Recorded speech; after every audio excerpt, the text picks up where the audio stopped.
So next lecture, the first theorem is a necessary and sufficient condition that a curve on a developable surface be geodesic is that surface be the rectifying developable of the curve. Now proof of this theorem is since the curve on developable surface is geodesic, then it means principal normal vector is equal to normal to the surface. So small n vector is equal to capital N cap vector. That is in equation number 1. Now rectifying developable is envelope of rectifying plane. So the equation is capital R minus small r dot n vector equal to 0. That is defined in equation number 2. The equation of tangent plane to the surface is r capital minus small r vector dot capital N equal to 0. Now by equation number 1, capital N cap and small n vector, they are equal. Then substitute the value of capital N cap vector. Then it means capital R minus small r dot small n vector equal to 0. So which is the same equation as equation number 2. So it implies tangent plane to the surface are the rectifying plane of the curve. So this is the first part. Converse, since surface is rectifying plane of the curve, then it implies normal to the surface and principal normal are parallel. If they are parallel, then capital N cap is equal to small n vector, because rectifying plane, the equation of rectifying plane is the capital R minus small r dot n small n vector equal to 0. Now next question is very important, and its converse is also very important. The statement of the question is prove that geodesic on the cylinder is helix. Now let generator of cylinder is parallel to unit vector of A. The generator of cylinder which is parallel to unit vector of A, T vector is unit tangent vector, small n vector is principal normal vector, and capital N cap is unit normal vector at point P on surface of the cylinder. C, this is a geodesic on a cylinder. C is some curve which is geodesic on a cylinder.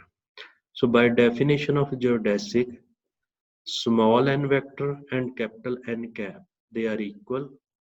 Now taking dot product with vector A on both sides,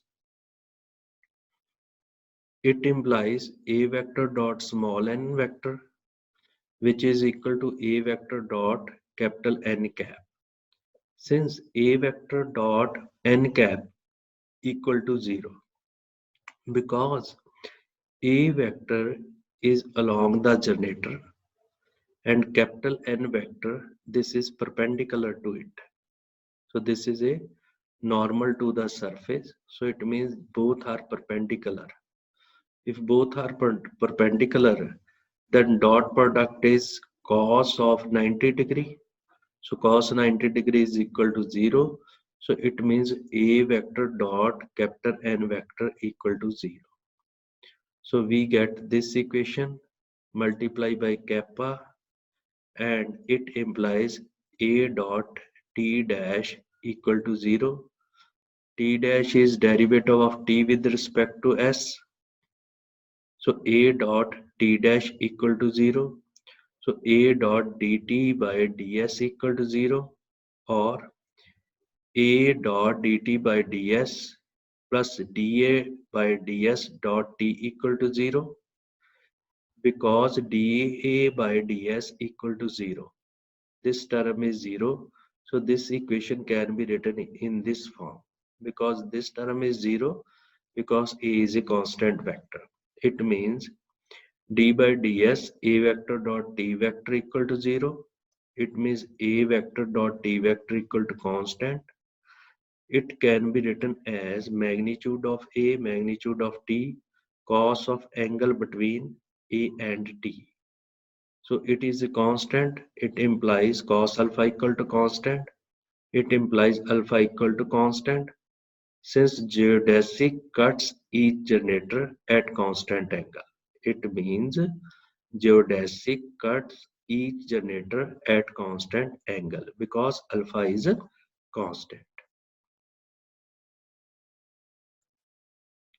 Now next is prove that, again it is very important, every helix on a cylinder is a geodesic.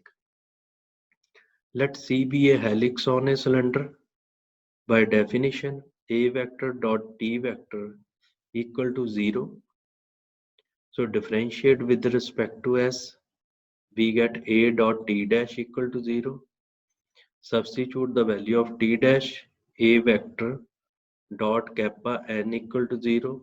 This means A vector dot n vector equal to 0. A is non-zero, so it means n vector is perpendicular to A vector. Also, we know that n vector is perpendicular to unit tangent vector. So n vector, small n vector is parallel to A vector cross T vectors. A vector cross T vector, which is again parallel to capital N vector. It implies small n vector, which is parallel to capital N vectors.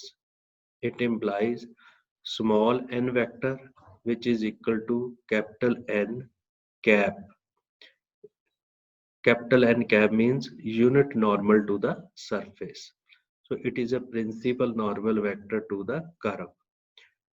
It implies every helix on a cylinder is a geodesic because it is a normal property of a geodesic. Next, find the expression for torsion of a geodesic. For geodesic curve, small n vector and capital N cap, they are equal. So that is a normal property of a curve. So which is defined in equation number 1.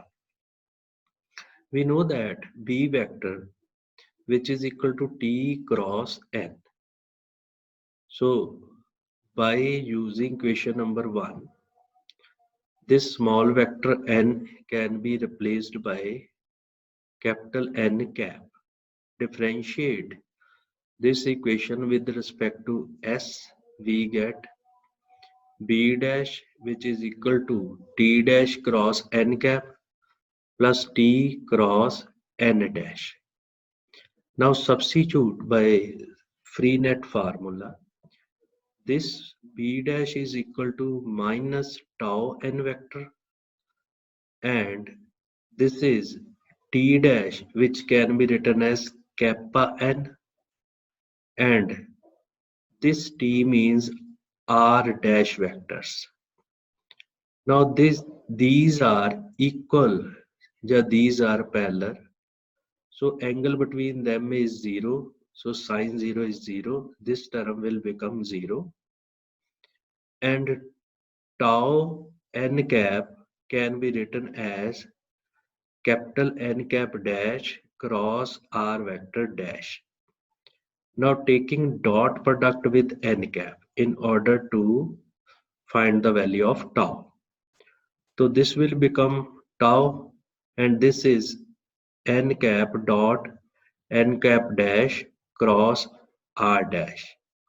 So this is a scalar triple product of n cap dash, R vector dash. This is a torsion, and torsion can also be written as small n vector dash, R vector dash, because capital N cap and small n vectors are equal. So this article is very important. So by using this article, we can also find the value of torsion in the questions. Now, the torsion of geodesic vanish in principal directions. It means the value of torsion is zero in principal directions. So by previous result, the torsion can be written as in equation number 1. So for line of curvature or in principal direction that we already discussed in previous chapter, we can see the equation of line of curvature, that is small n vector, dn vector, dr vector, which is equal to 0. Now from equation number 1, tau can be written as this values. So basically both the equation are same. Now if line of curvature, for line of curvature, this scalar triple product is 0. If the scalar triple product is 0, then tau is equal to 0. Then it means the value of torsion equal to 0, right? Now, the torsion of a geodesic vanish at umbilic. We know that for this condition, L by E equal to M by F, and it which is equal to N by G. From this, by taking first and second scalar product cross multiplication, second and third, then first and third. So we get these three equations. Now by using these three equations, we know that n cap dash r vector dash, which is equal to 1 by h into this values. Now using the previous result, this term is 0, this term is 0, this term is 0, then tau is equal to 0. So from this, we get the value of torsion is equal to 0. So next topic is geodesic tangent. So that topic we will discuss in the next lecture. So thank you very much.